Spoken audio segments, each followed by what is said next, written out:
Hello guys, welcome to my YouTube channel Gyan of Python. In this video, we are going to learn very interesting topic, that is feature vector. How this feature vectors comes into the picture and how to use these feature vectors and where to use feature vectors. Okay, this concept is very important while working on the machine learning project. Okay, so let's get started, guys. See, we have the employee name, that is employee A and employee B. We have the two features of these employee. Okay, first feature is salary and second feature is experience. Okay, we can see that employee A having 100 and 2, these are the two features, and employee B also we have two features, that is 50 and 1. Okay, so now guys, if you want to group them with respect to this feature, okay guys, if you want to do the grouping of the employee with respect to the features, in that case the feature vectors comes into the picture.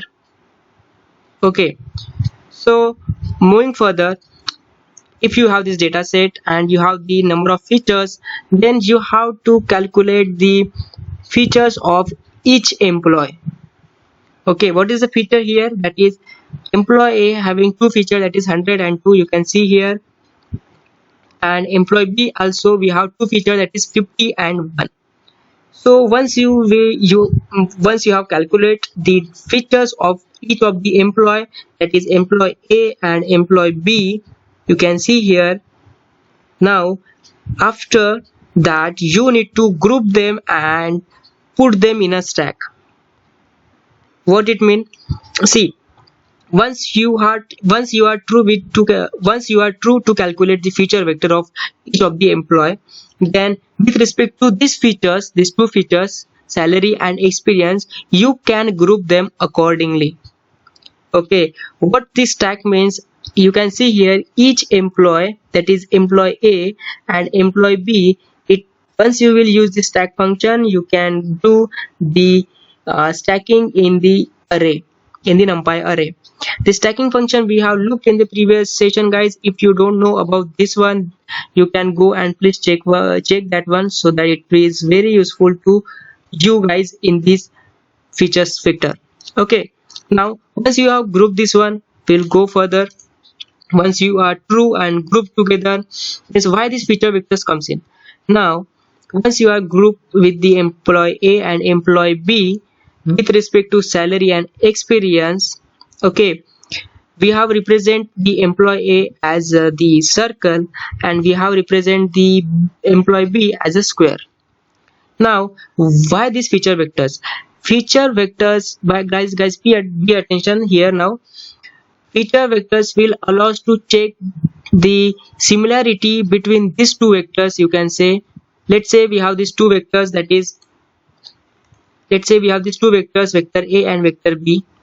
Okay, to check whether these two are similar or not, that works, the feature vectors works this one. Okay, to check these two are similar or not, we are grouped together in A. Why? Because the shape of this all this point, that is 6 point, are similar and the distance between those points are similar. That's why we are grouped together.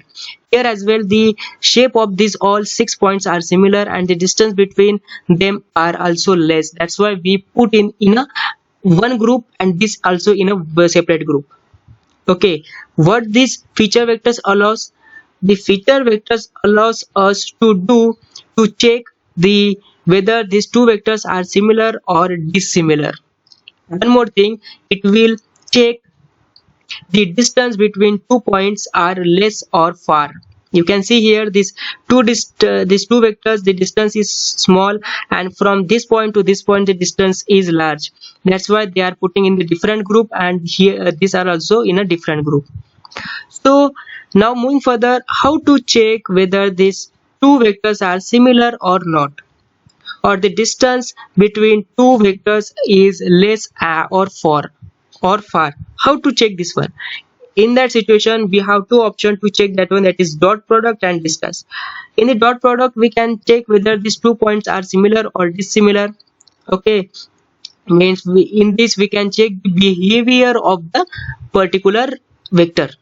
Okay, now distance, we can calculate the distance between these two vectors with this distance, and in this with distance we are using the included distance.